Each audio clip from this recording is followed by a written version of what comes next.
Good morning students. आज हम हिंदी का आपकी बुक दिव्या भारती हिंदी का पाठ 9 पढ़ेंगे। समय नियोजन। समय नियोजन, समय क्या है बच्चों? समय आप सभी जानते हैं, वक्त को समय कहा जाता है। नियोजन है कि उसे किस तरह से उसकी योजना बनाई जाए।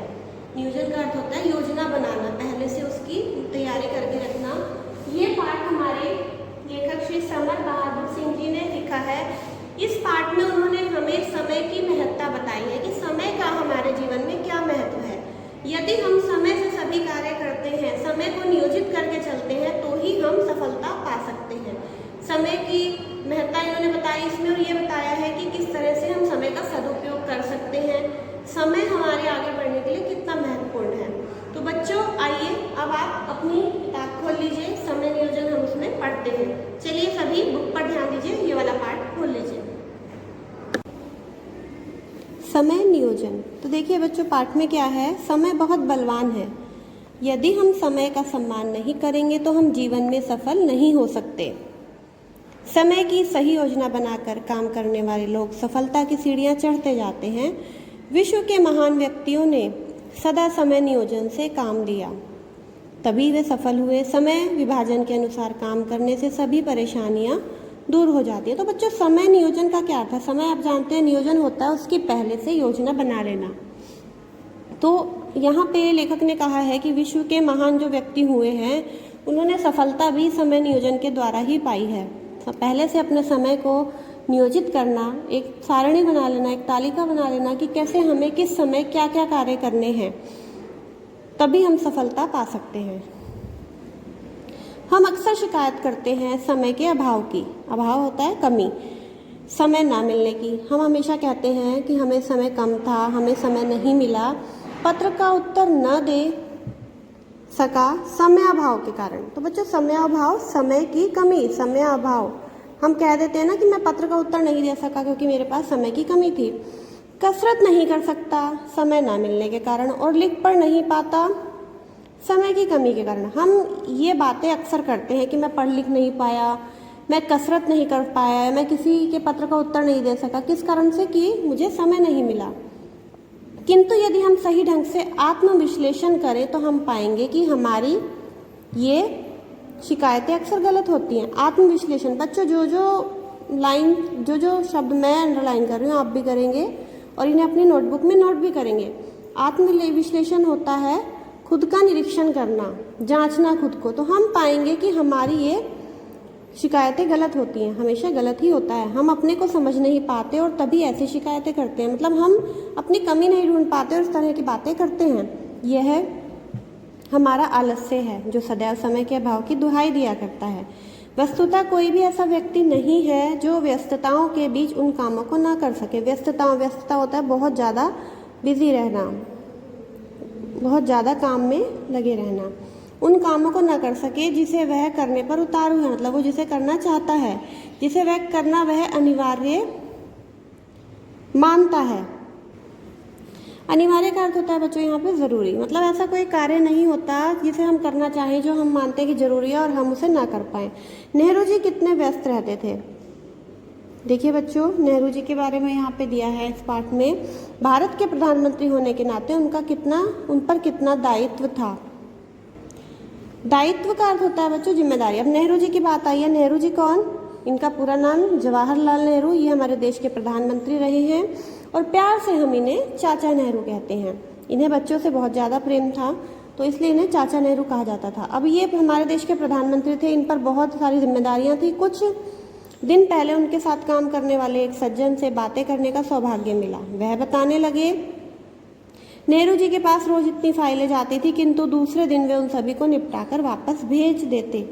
जहाँ तक बस चलता एक दिन की भी देरी ना करते। देखिए, ये बताते हैं कि नेहरू जी खुद बहुत व्यस्त थे क्योंकि वो देश के प्रधानमंत्री थे। अब देश के प्रधानमंत्री होने के नाते उनके ऊपर बहुत सारी जिम्मेदारियाँ थी, बहुत सारे काम उन्हें देखने पड़ते थे। तो उनके पास उन्हीं कामों से जुड़ी हुई फाइलें रोज जाती थी और वो कोशिश करते थे कि सभी फाइलों को एक दिन में ही देख लें, उनके बारे में निर्णय ले लें। ज़रा सोचिए, उनकी व्यस्तता जो दिन भर न जाने कितने आदमियों से मुलाकात करते थे, कितनी गंभीर समस्याओं पर सहकर्मियों से विचार विमर्श करते थे। सहकर्मी होता है बच्चों साथ में काम करने वाला। कितनी सभा सोसाइटियों में जाते थे, किंतु फिर भी वे व्यस्त जीवन में कुछ समय अपने दैनिक व्यायाम और मनोरंजन के लिए निकाल ही लेते थे। अब बच्चों देखो यहाँ पे उनके कार्य बताए कि वो कितने लोगों से मिलते थे, कितनी सारी सभाओं में जाते थे, अपने साथ काम करने वालों के साथ समस्याओं पर चर्चा भी करते थे। लेकिन इतने बिजी शेड्यूल के बाद भी, इतना व्यस्त होने के बाद भी वो अपने दैनिक यानी कि रोज़मर्रा के व्यायाम के लिए, मनोरंजन के लिए समय निकाल लेते थे। अब यहाँ पे देखिए नेहरू जी के बाद गांधी जी की बात ये कर रहे हैं। गांधी जी भी कम व्यस्त नहीं थे। दर्शनार्थियों की भीड़ तो उन्हें घेरे ही रहती।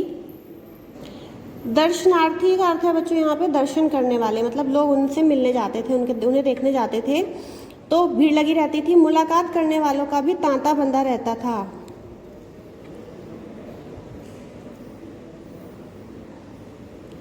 तांता बंधा रहना का अर्थ होता है भीड़ लगी रहना, मतलब दर्शन करने वाले लोग आते थे, मिलने वाले लोग आते थे, तो उससे भीड़ लगी रहती थी।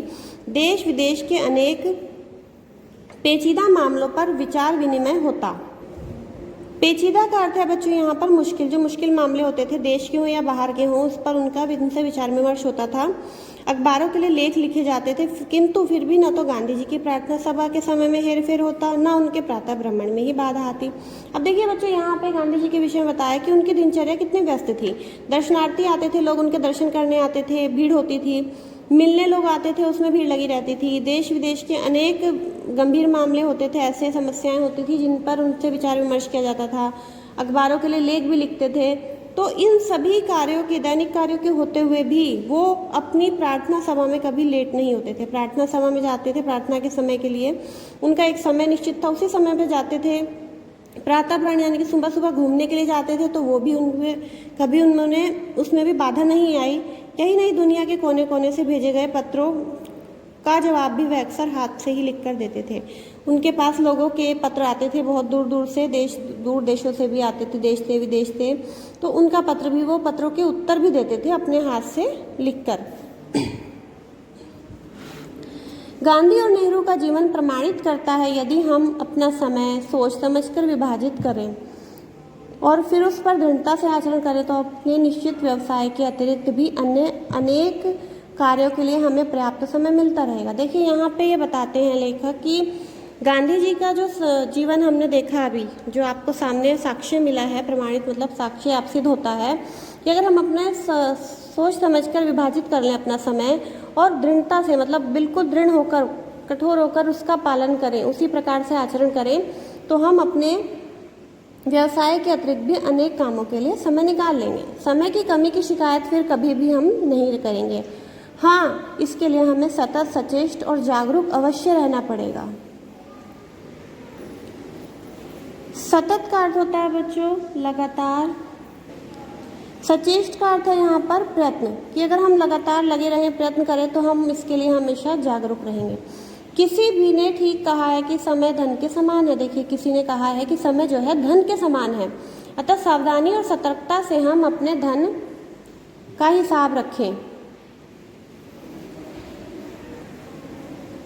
सतर्क का अर्थ भी बच्चों सावधानी जैसा होता है, सतर्क होना, जागरूक होना, कि समय धन के समान है और सावधानी और सतर्कता से हमें अपने धन और समय का हिसाब रखें। पर समय के हिसाब में थोड़ा ज़्यादा ही सावधानी बरतें। देखिए बच्चों, हम जो धन कमाते हैं, बहुत मेहनत से कमाते हैं, हमें उसका हिसाब रखना होता है, लेकिन यहाँ पे लेखक कहते हैं कि हमें समय का हिसाब धन से ज़्यादा सावधान होकर रखना पड़ता है। क्यों?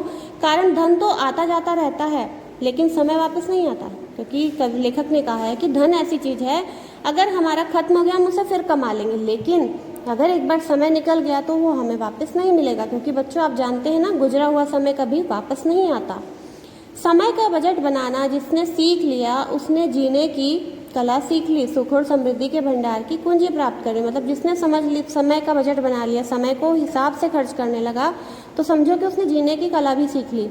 सुख और समृद्धि के भंडार की कुंजी, सुख और समृद्धि के भंडार की कुंजी मतलब उसकी चाबी उन्होंने प्राप्त कर ली कि कैसे हम सुख और समृद्धि के भंडार पा सकते हैं। समय विभाजन के अनुसार काम करने पर हम देखेंगे कि हमारे जीवन की व्यस्तता के बीच भी कितनी निश्चिंतता आ जाती है। मतलब अगर हम समय विभाजन के अनुसार काम करेंगे तो हम देख लेंगे कि कितने भी हम व्यस्त हों जीवन में, लेकिन निश्चिंत हो जाते हैं। उससे हमारे दिमाग में परेशानी नहीं रहती कि हाँ हमें अभी ये काम भी है, वो छूट जाएगा।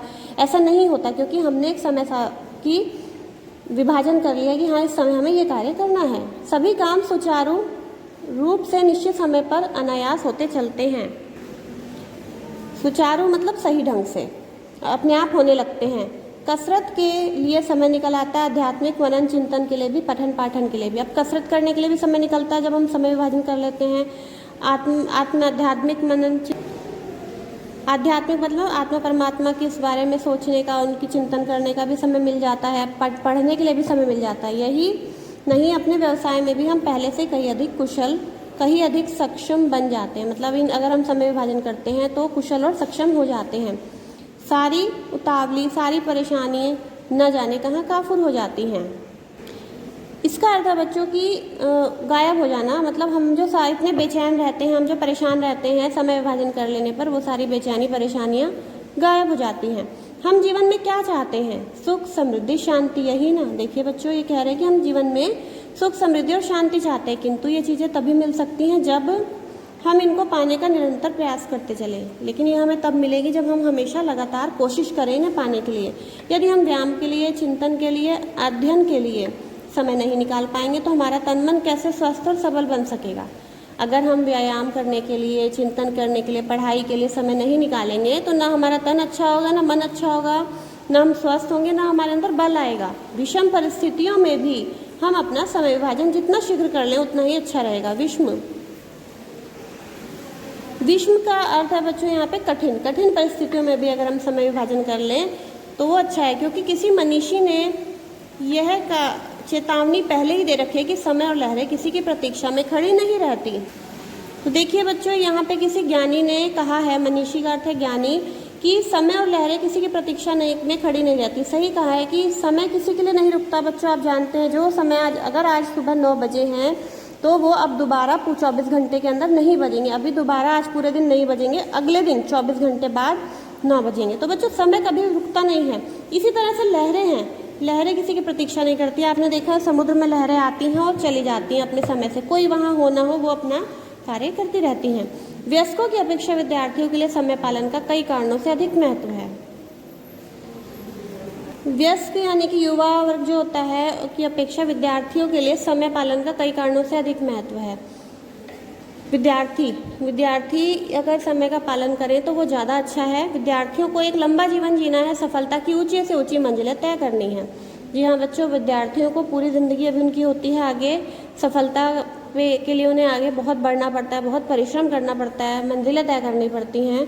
दूसरी बात यह है कि विद्यार्थी जीवन में जो आदतें पड़ जाती हैं वे जीवन पर्यंत बनी रहती हैं। जीवन पर्यंत यानी कि पूरे जीवन, सारे जीवन। तो बच्चों, सही कहा है यहाँ पे कि जो आदत आप विद्यार्थी जीवन में डाल लेंगे वो आदत आपको हमेशा बनी रहेगी। स्कूल में छात्रों को समय तालिका दी जाती है, लेकिन ये केवल 5-6 घंटों के लिए होती है। बच्चों, आप स्कूल आते हैं, स्कूल में आपका टाइम टेबल बिल्कुल सेट होता है पहले से। आपको उसी हिसाब से अपनी कॉपी, बुक्स लेके आनी होती है स्कूल में आपकी पढ़ाई भी उसी पीरियड के अकॉर्डिंग होती है कि पहला पीरियड किस सब्जेक्ट का। तो इसी तरह से बच्चों, कहा गया है यहाँ पे कि हम जो आपको समय तालिका स्कूल में जो दी जाती है 5-6 घंटों की होती है, लेकिन शेष 18-19 घंटों की भी समय तालिका आप बना लें तो निश्चित ही ऐसा करने वाले छात्र न केवल परीक्षा में अच्छे अंकों से उत्तीर्ण होंगे, बल्कि सामाजिक, साहित्यिक, सांस्कृतिक आदि कार्यक्रमों तथा खेल कूद, व्यायाम आदि के लिए भी पर्याप्त समय निकाल सकेंगे। तो बिल्कुल सही कहा है कि अगर आप अपने स्कूल से अलग 18-19 घंटों की समय तालिका बना लें कि किस समय आपको घर पे किस विषय को पढ़ना है, 1 घंटा 2 घंटा, किस समय आपको खाना खाना है, किस समय आपको टीवी देखना है, किस समय खेलना है, किस समय सोना है। अगर आप इन सभी कार्यों की तालिका बना लेंगे तो आप सामाजिक, साहित्यिक, सांस्कृतिक और कार्यक्रम तथा खेलकूद, व्यायाम आदि के लिए भी पर्याप्त समय निकाल पाएंगे। समय तालिका बनाने के बाद उसका दृढ़ता और निष्ठा के साथ पालन करना चाहिए भी आवश्यक है। मान लीजिए आपने समय तालिका, टाइम टेबल बना लिया, लेकिन आप उसे रोज कल पर टाल रहे हैं कि आज नहीं, चलो कल मैं इसको शुरू करूंगा, कल करूंगा, तो ये गलत है। अगर आप ऐसा करेंगे तो आप आगे नहीं बढ़ पाएंगे। निर्धारित समय पर निश्चित काम करने से ही जीवन में सफलता मिलती है। जी हाँ बच्चों, देखिए बहुत अच्छी पंक्ति है ये, निर्धारित समय पर निश्चित काम करना। निर्धारित मतलब पहले से तय समय पर निश्चित काम करने से जीवन में सफलता मिलती है। अगर आप तय समय पर तय काम करेंगे कि निश्चित कि आपको यही करना है तो आप जीवन में हमेशा सफल होंगे। तो बच्चों, श्री समर बहादुर सिंह जी ने बहुत अच्छी बातें बताई हैं इस पाठ में, समय की महत्ता को बताया है। उसी हिसाब से आप भी अपने जीवन में समय का नियोजन करें, अपने घर में समय तालिका बना लें, उसी के अनुसार कार्य करें तो आप निश्चय ही सफल होंगे।